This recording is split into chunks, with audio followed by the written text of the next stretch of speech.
আমার দিনী ভাই বোনেরা এবং প্রিয় শিক্ষার্থীবৃন্দগণ, আসসালামু আলাইকুম ওয়া রাহমাতুল্লাহি ওয়া বারাকাতুহু। আমরা গত পর্বে শিখেছিলাম, শব্দ নিয়ে আলোচনা করেছিলাম এবং শব্দ শিখেছিলাম। তো এ পর্বেও আমরা শব্দ নিয়ে আলোচনা করব, কারণ এখনো শব্দ শেষ হয়নি। সে শব্দ অল্প অল্প করে পড়াচ্ছি যাতে আপনারা ভালোভাবে বুঝতে পারেন। অনেকে পারে না, যারা পারে না তারাও যেন ভিডিওটা দেখলে ভালোভাবে বুঝতে পারে, এজন্য আপনাদেরকে অল্প অল্প করে শেখাচ্ছি। বেশি করে শেখাইলে অনেকেই ধরতে পারবে না। তো কথা বাড়াবো না, তাহলে চলুন আজকে কায়দা পর্বে যে শব্দ আছে সেগুলা নিয়ে আলোচনা করা যাক। আউযু বিল্লাহি মিনাশ শাইতানির রাজীম। বিসমিল্লাহির রহমানির রহিম।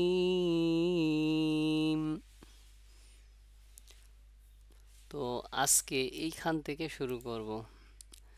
সবাই যারা দেখতেছেন তাহলে অনেকে বুঝতে পারতেছেন আমি কোথায় ক্লিক করতেছি, যার জন্য আমি একটু ছোট করে নিই যাতে বুঝতে পারেন। দেখেন, আজকে আমরা এখান থেকে শুরু করব।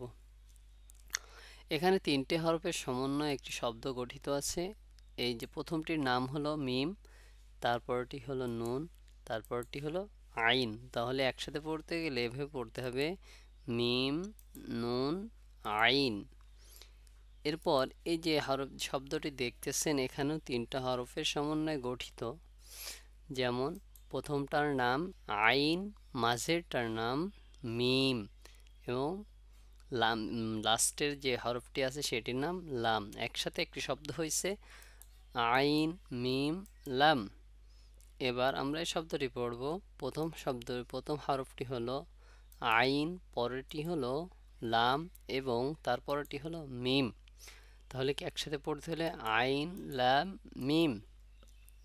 এবার আমরা এ শব্দ নিয়ে কথা বলি।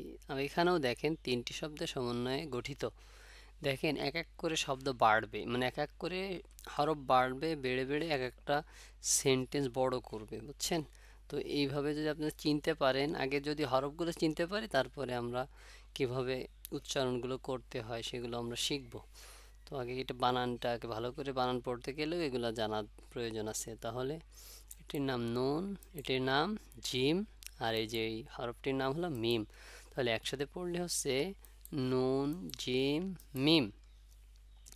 এবার আমরা এই যে এই শব্দটি পড়ব। দেখেন এখানে চারটি হরফের সমন্বয়ে একটি শব্দ গঠিত হয়েছে, যেমন মিম, নুন, সদ, র। তাহলে কি কি? মিম, নুন, সদ, র। এবার এই শব্দটি নিয়ে পড়ি। দেখেন এই যে শব্দটি দেখতেছেন, এই শব্দের মধ্যে তিনটি হরফ আছে। যেমন প্রথমটির নাম কফ, মাঝেরটির নাম ত, আর নিচে লাস্টের যে হরফটি আছে সেটির নাম নুন। দেখেন এইগুলো সংক্ষিপ্ত বর্ণগুলো কিন্তু বিগত যে ক্লাস হয়ে গেছে সেই ক্লাসে অবশ্যই আছে। যারা বুঝতেছেন না এই হরফগুলো, তারা অবশ্যই সে হরফগুলো ক্লাসগুলো করে তারপরে এই ক্লাসগুলো করেন, তাহলে আপনারা বুঝতে পারবেন। এবার যে হরফটি দেখতেছি, এই যে শব্দটি দেখতেছি, প্রথম হরফ হলো হা, তারপরটি লাম, তারপরটি কাফ। এখানে দেখেন চারটি হরফের সমন্বয়ে একটি শব্দ গঠিত হয়েছে। প্রথমটির নাম মিম, তারপরটির নাম হা এবং মাঝে যেটি আছে সেটির নাম লাম, শেষে যেটি আছে সেটির নাম কাফ। এবার এই শব্দটি পড়ব। প্রথমটি মিম, মাঝেরটি আইন, তারপরটি হা। এবার এই শব্দটি পড়ব তা, হা এবং মাঝে যেটি আছে সেটা পড়ব বা, তা, হা এবং এই শেষে যে শব্দটি আছে সেটা পড়ব নুন, তা। দেখেন কোথাও দুইটি হরফ, কোথাও তিনটি হরফ, কোথাও চারটি হরফ, সবভাবে বোঝানো হয়েছে যাতে আপনারা বুঝতে পারেন। দেখেন হামজা, এই হামজা আর ওয়াও এখন যদি এই অবস্থায় থাকে তাহলে দেখবেন কোরআন কারিমের ভিতরে উপরটাকে প্রায়োরিটি দেওয়া হয়, কারণ যেটা প্রথমে থাকে সেটার উপরে। এটা হামজাও বলা যাবে, হামজা ওয়াও আছে, হ্যাঁ। তো পড়তে হবে, হামজাও পড়বেন এবং হামজা ওয়াও পড়ার বেলা এভাবে পড়বেন। কিন্তু যখন আপনার উচ্চারণ যার উপরে দেওয়া থাকবে, আপনার যেরকম আকার রসিকার যেখানে দেওয়া থাকে সে অনুযায়ী আমরা উচ্চারণ করি, ঠিক এইটার বেলাও সেম। এটা ব্যাকরণ অনুযায়ী বসছে। এটা একটু ভালো করে দেখবেন, এটা ব্যাকরণ অনুযায়ী এই শব্দটি লেখা হয়েছে। বাট কিন্তু যদি আলাদা থাকতো তাহলে আমরা আলাদাভাবে পড়তাম, কিন্তু এখন আপনি হামজা বললেই হবে।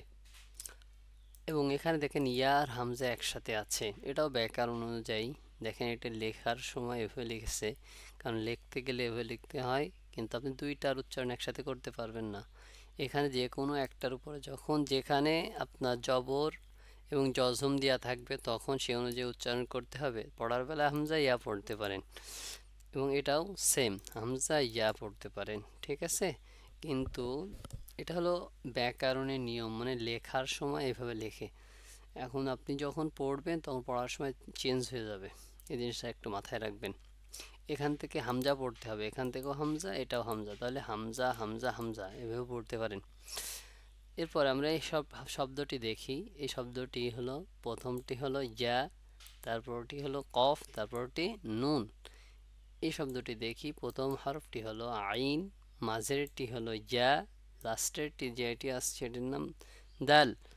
এবারে হরফটি দেখি, এই শব্দটি দেখি। প্রথম যে হরফটি আছে এটির নাম খ, এবং মাঝে যেটি আছে সেটির নাম ক, এবং লাস্টে যে হরফটি আছে সেটির নাম ইয়া।